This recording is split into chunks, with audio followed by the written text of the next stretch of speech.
We're continuing our study of the commandments, and we're at the second one, which is don't make any graven images. Don't worship, don't serve any kind of likenesses. We had last time talked about the two tables of law, and as we normally think about them and break them down, the first table, the things of God. And so we started with Exodus 20, verse 1. God spoke all these words, saying, I'm the Lord your God who brought you out of the land of Egypt, out of the house of slavery. So there's his credentials as to making this covenant with them, their God, their deliverer. And first he said, you shall have no other gods before me. So no other gods. Secondly, he said, verse 4, you shall not make for yourself an idol. The old translations say graven image. So graven image is the process by which these things were made. So is he talking about the form of art, or is he talking about the thing itself? So some translations will tell us graven image, and some translations, like most new ones, will say idols.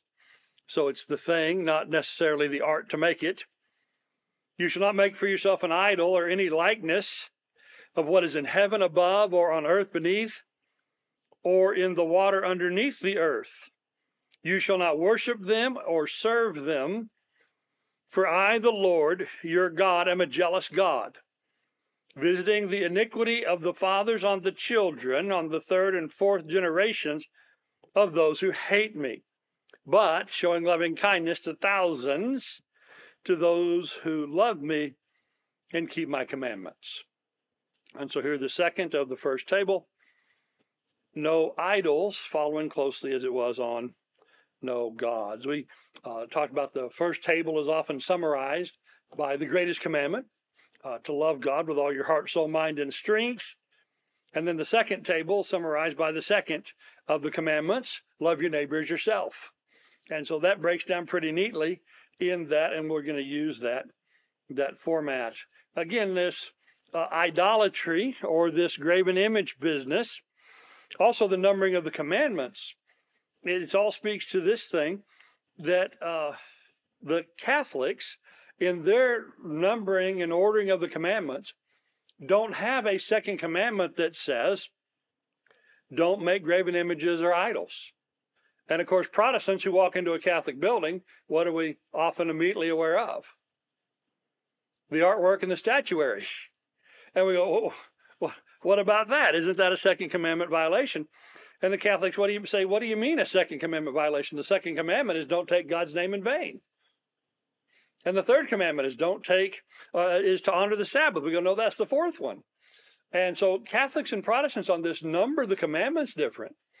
The commandments, the Catholics put the first two, what we would call the first two commandments, they count those as one, but they still get to 10, because when we get down at the end about not coveting, they will have don't covet your neighbor's wife as a commandment, and don't covet your neighbor's house as a commandment, where the Protestants will put those into one. Just don't covet. Don't covet his wife and don't covet his stuff. And the Catholics will number that as 2. Well, the reason, of course, I think for that seems a bit obvious and possibly, a little self-serving, again, because of the prominence of statuary in Catholic churches. Some of the greatest exhibits of art I've ever been to are not in museums. They are in ancient cathedrals and ancient churches in Europe. And it is impressive artwork. And if I'd grown up around that, I might be kind of want to keep it around as well. But I do think it goes contrary to this instruction.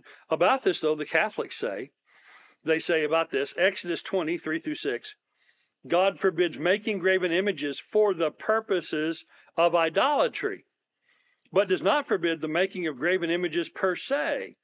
You think, well, that sounds mighty convenient, but the next thing they point out with that is true.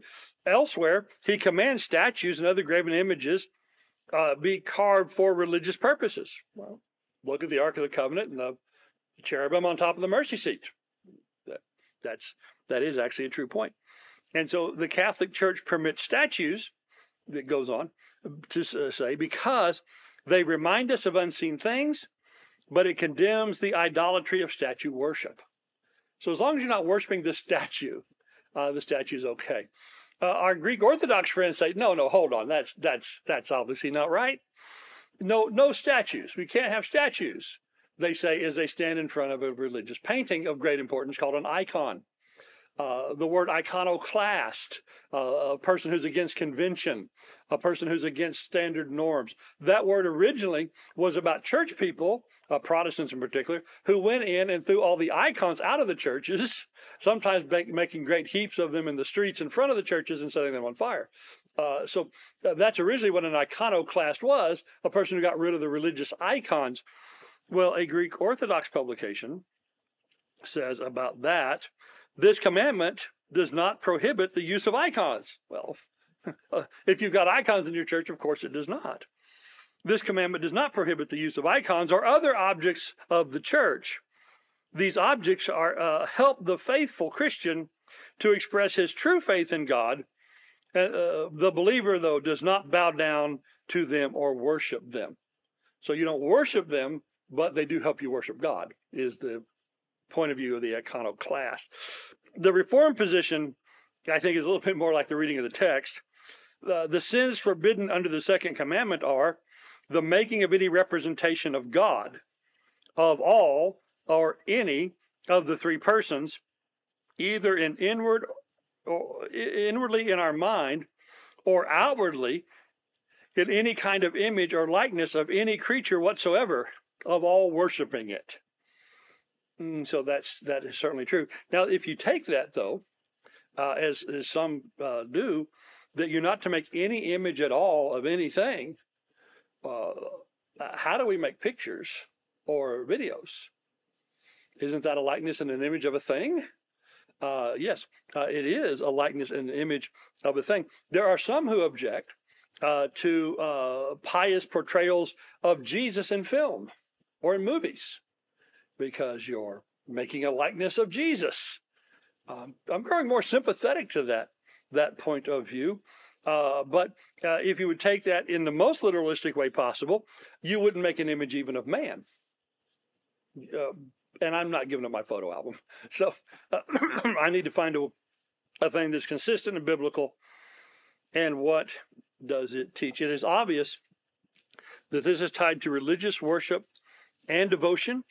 It is true that God expressly had his people make a few things that unless he had said to make them, again, like the cherubim in the tabernacle and temple, if God had not expressly said to make that, I would have thought that myself to be a second commandment violation. So then I had to adjust my thinking on what the commandment actually says. So what does it say? We've consulted the Reformed guy, the Orthodox guy, and the Catholic guy. Well, what does the text say? The text says in verse 4, do not make for yourself an idol or any likeness of what's in heaven above or earth beneath or the waters underneath. You shall not worship them or serve them. So it's when it comes to these images, and again, originally it does say literally graven image, but again, I think it's more of the thing made than the art form itself. Of these images, it's don't make them, worship them, or serve them. The thing about making any kind of representation of God is I guarantee we'll just get it wrong. There is no way, I don't think, to possibly fully conceive of God. And then you know my artistic talent, because you've seen some things on the board, but my artistic talent isn't going to portray, even if I had a right conception, a full conception. But no matter how talented the artist, we simply are going to have incorrect, incomplete, and erroneous representations of God. Acts 17 says this, Acts 17:29. It says, being the children of God, we ought not think that the divine nature is like gold or silver or stone, an image formed by the art or thought of man. Therefore, having overlooked these times of ignorance, God is now declaring to everyone that everybody ought to repent. All right, so the divine nature is not like gold, silver, stone, an image formed by the art or thought of man. We cannot think of what God really is. You think you get a handle on him in some degree, and then you read another verse, go, oh, right? He is, in John 1, the Word, the Logos, was God and with God. He is the divine reason, the divine logic, the divine story, the divine cause, and organizing principle of all things. How are you going to possibly represent that? I think about what Israel did. What is the first thing we know that Israel did after getting this law? They had the golden calf incident. The very first thing they do after getting this, Exodus 32, Aaron built an altar. Exodus 32:5, he made a proclamation and said, tomorrow will be a feast day to the Lord. So the next day they rose early and they offered burnt offerings and they brought peace offerings, and the people sat down to eat and drink and rose up to play. Then the Lord spoke to Moses, said, go down at once, for your people whom you brought up out of the land of Egypt have corrupted themselves. They have turned aside from the way I commanded them. They have made for themselves a molten calf, and they have worshipped it, and they have sacrificed to it, and they said, this is your God, O Israel, who brought you out of Egypt. And so we think about to the divine God, how insulting and just how diminished a view they would have had of him to make him into a calf. To make him, even if, hey, but it's Moses, it's gold. I don't care.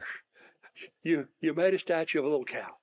And you told the people this was God. And then when Jeroboam wanted to secure his kingdom, which had broken away from the kingdom of Judah into the kingdom of Israel, the kingdom of the 10 tribes, even though he had, a 10 tribe to 2 advantage, what did he do? He said, well, I'm afraid they're going to want to go back to worshiping in Jerusalem. And so the king made 2 golden calves. 1 Kings 12 and 28. And he said to them, it is too much for you to go to Jerusalem. Behold, your gods, O Israel, that brought you out of the land of Egypt. Same words that Aaron said, Jeroboam said about his calves. He set one in Bethel. It was 6 miles from blessed Jerusalem. It's too far to go to Jerusalem. 6 miles up the road, one exit before you get to Jerusalem. He made a center of golden calf worship, saying, oh, that other one is too far, right? It's like the fellow who, there's something down in Ponca City, and we've been driving down to Ponca City, and somebody builds a thing in Ark City and says, oh, you don't need to cross the state line. We just got it all here in Ark City. Well, I don't want the Ark City version. I'm sorry. Okay, I don't want the Ponca City version either, but that's about how it is, right? I mean, literally, it's 6 further miles. It's 6 miles. Oh, that's too far. We got this worship center instead. This is what brought you out of Egypt. Verse 30 of that, this is the thing that became a sin, for the people began to worship before the one as far as Dan. Yeah, so Dan was farther than Jerusalem for a lot of folks. They could go there. No, they did what they wanted.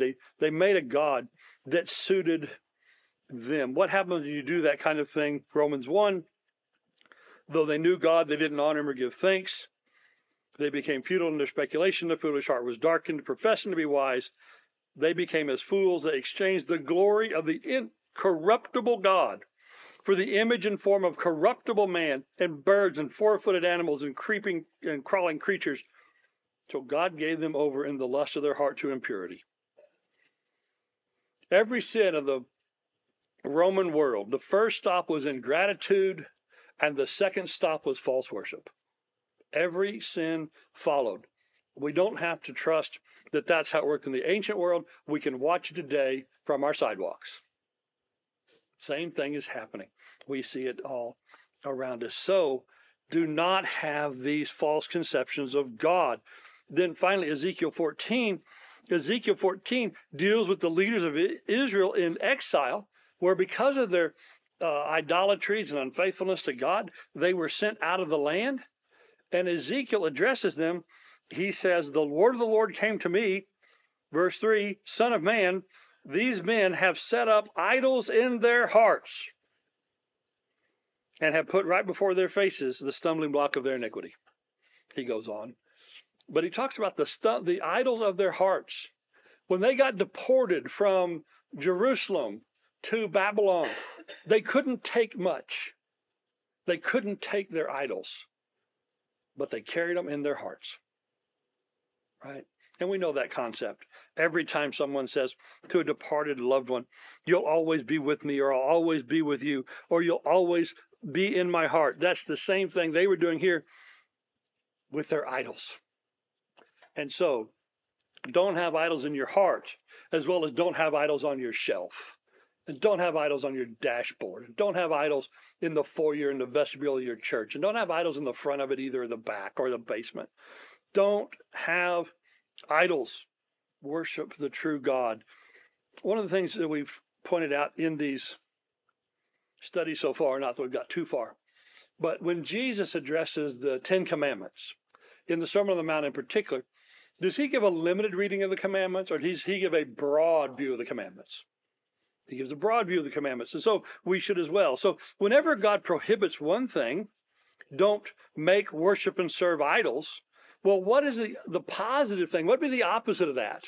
Because if God tells you to love your neighbor, well, you know, there's an opposite of that you can't do. You can't hate him. You can't despise him. You can't take advantage of him, and the like. So for every positive thing that's stated, there's the negative things not to do. And for every negative thing not to do, there's inherent in that the positive things to do.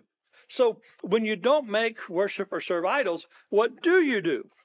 Well, how about, if untrue, corrupted worship is prohibited, well, then true and pure worship, that must be the thing instructed, right? So this is not just a don't do that, but it is also a do this. Do this that's pure. Do this that's true. Observe, receive, practice all the things that God actually says.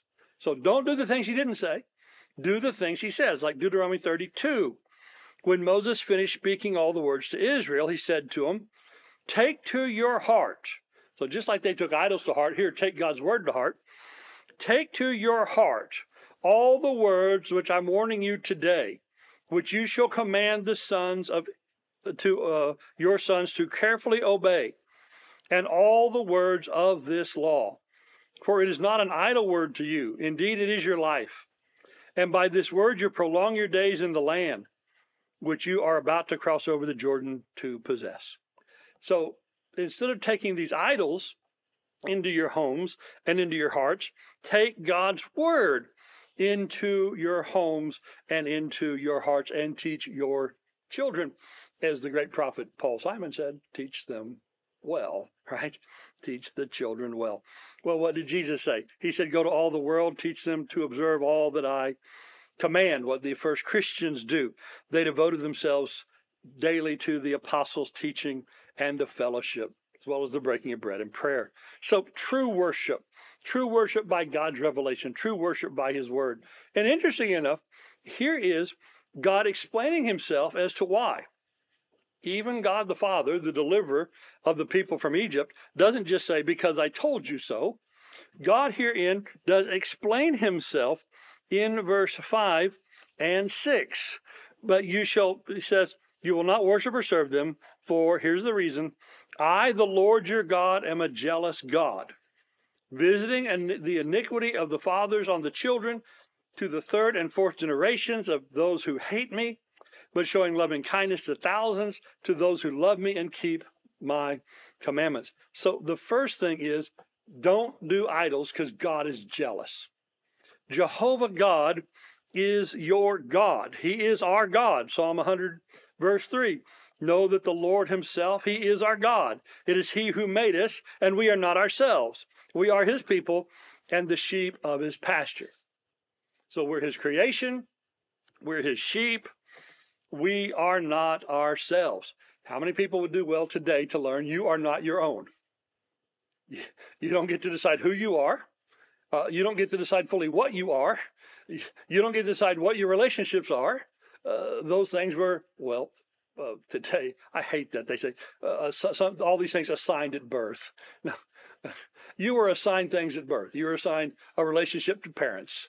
You were assigned a relationship to siblings. You were assigned a relationship to God. Yeah, those things were assigned at birth. A lot of the things that people object to, so-called assigned at birth, is just simply the glaringly obvious. All right, so God is jealous. He is our rightful father. What's idolatry? It's rebellion. It's demeaning. Today is Father's Day. What if you gave your father an intentionally terrible card? Now, I don't mean humorously. I'm not above doing intentionally terrible things if I can get a laugh out of it enough, right? But it has to be in a spirit that's seen that that's the case. But what if you just, all right, goodness, it's Father's Day. What do we give him? I don't know. I have an old sock. Let's do that. It's like, no, that's not going to work. It's demeaning. It's rebellious here to offer idolatry worship instead of worship of the true Father. He's our true sovereign.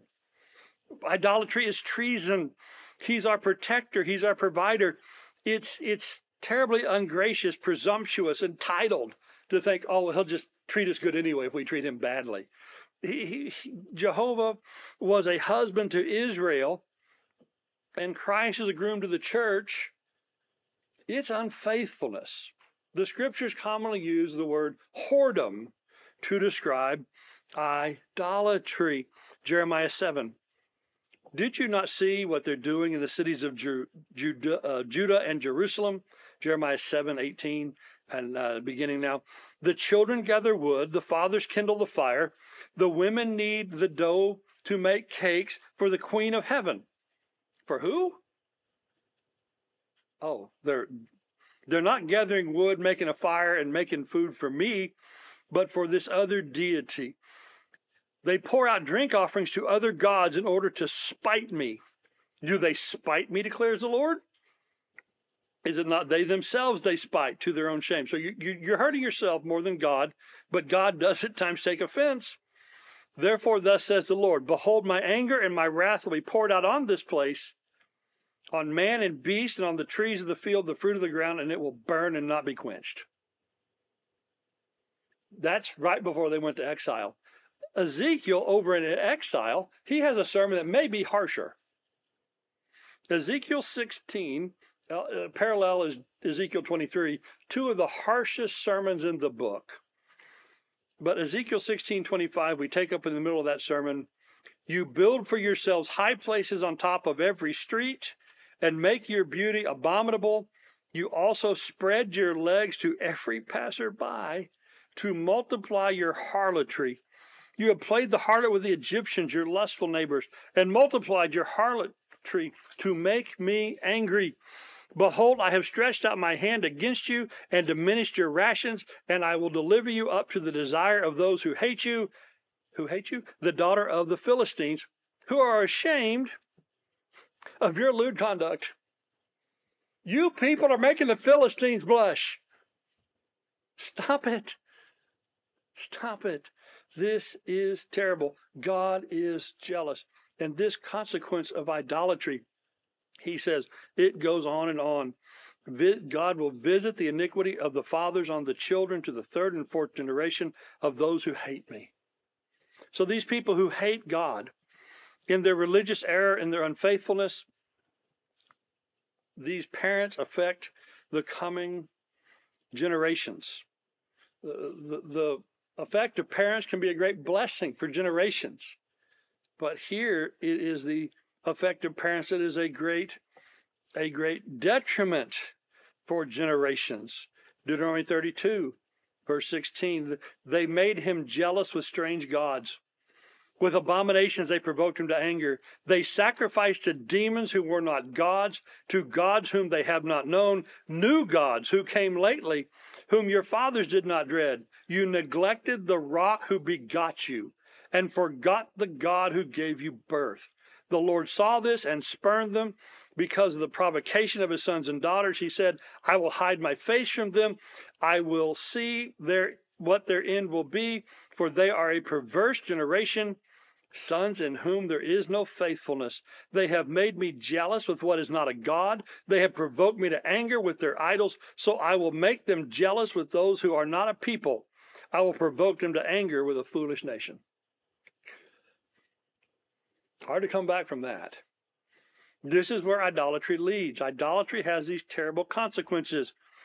In the book of Hosea, Hosea, the prophet, called to do a great mission by God, he got to marry an unfaithful woman.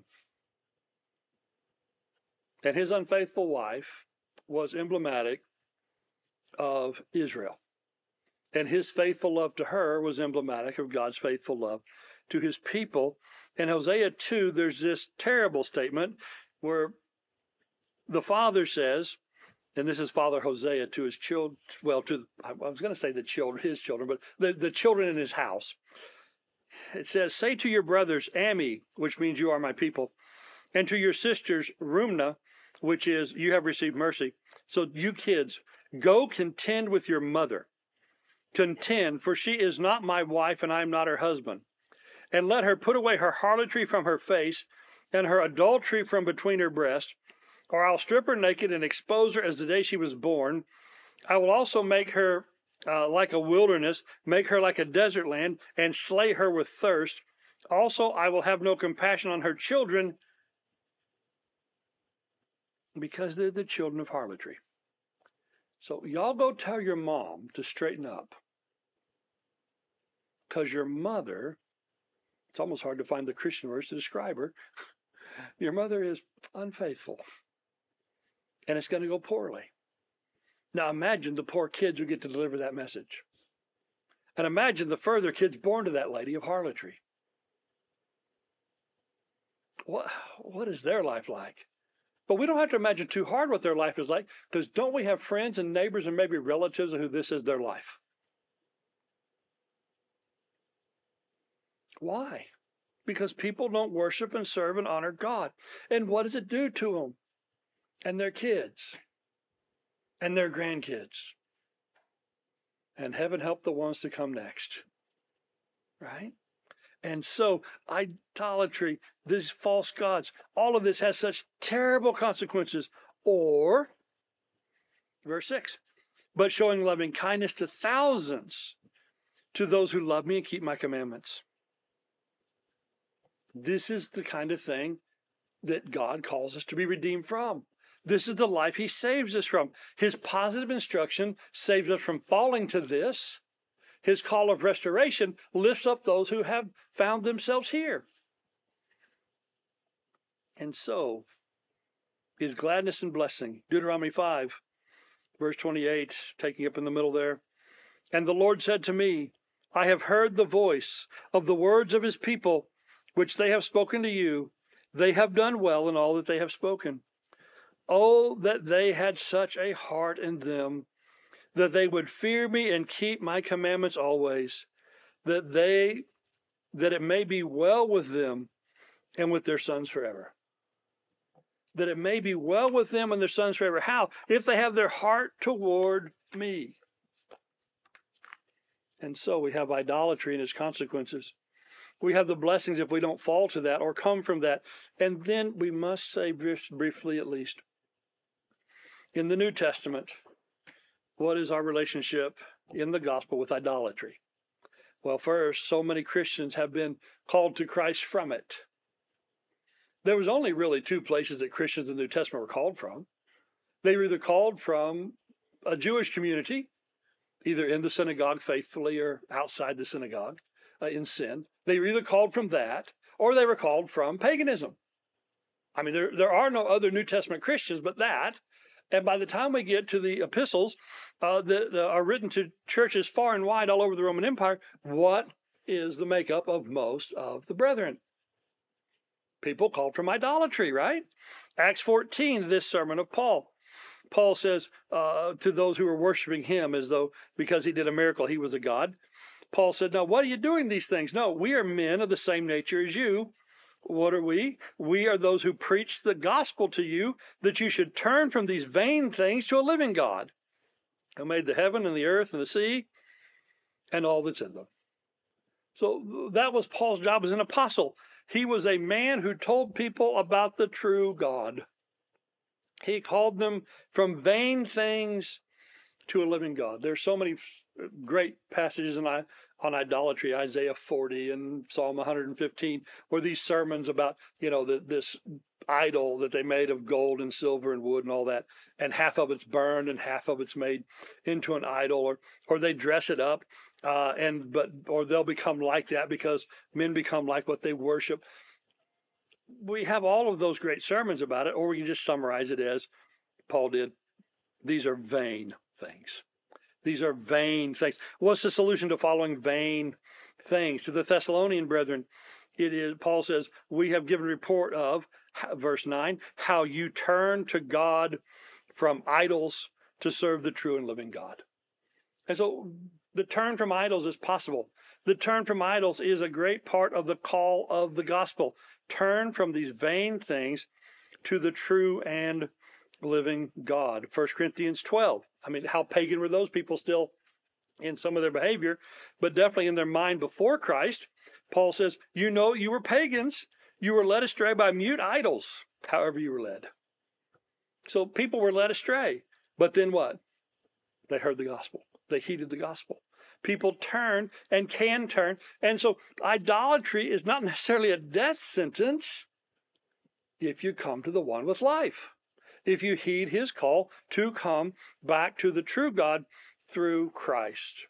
And then once we get here, if we got here by turning from idols, well, what does our relationship to idols need to be once we get here? Well, Acts 15, it's our judgment. We don't need to tell these pagans to be circumcised when they come to Christ. We don't need to tell them to keep the Sabbath. We don't need to tell them to keep kosher. We don't need to tell them all that. But it is our judgment that as those are turning to God from among the Gentiles, we write to them, Acts 15:20, that they abstain from things contaminated by idols and from fornication and from things strangled and from blood. And so get your sexual life right and get your worship life right. And wouldn't that solve nearly all the problems we see today? Everything we're troubled with that we see on our big screens, that we see as we drive down the street, as we hear about, as we talk about what's going on around us, if people would get their sex life right and get their worship life right, honor God, and stay away from fornication, oh, what a wonderful world this would be. But we know Satan has trapped people in that and trying to keep them there. But we need to stay away from it still. Because even though we've turned from it to turn to God, the apostles would say to their audiences, you need to keep doing that. And keep turned from it. So 1 John 5:21, little children, guard yourself from idols. And so just because we turn from them doesn't mean they aren't going to try and make a comeback. Right? I mean, idols are sort of like, all these boy bands of the past. They're always trying to get the band back together for one more run. And they're doing the same old thing. And if that appeals to you, I guess maybe it's fine. But for everybody else, it's like, ooh, what is that? That's what idolatry is. And idolatry in the church, idolatry among brethren, is so unfitting. It always has been. It destroyed Israel. It sent them to captivity. At least when they came back from captivity, they left the statuary form of idolatry behind. You don't read about that in the Gospels. But other idols in your heart, no. And Paul says greed amounts to idolatry. And other things of pride and selfishness as idolatry, that could be a whole nother lesson series. But let's keep idolatry away from us and cling to the true and living God by the way he revealed himself, which is in his word, right? As we sing in the Psalms, my hope is in his word. And so let's turn to God's word. Let's stay away from other gods and diminished forms of God and substitutes for God in idolatry. And next time we're going to not take his name in vain. And we're going to find out that goes pretty far too. All right, with that we'll close. Asking if you need to come in the turn from idolatry to the living God, from these vain things in the world, destructive and harmful things, to the one who truly saves and redeems. If you need to come, we offer the invitation as we stand and sing.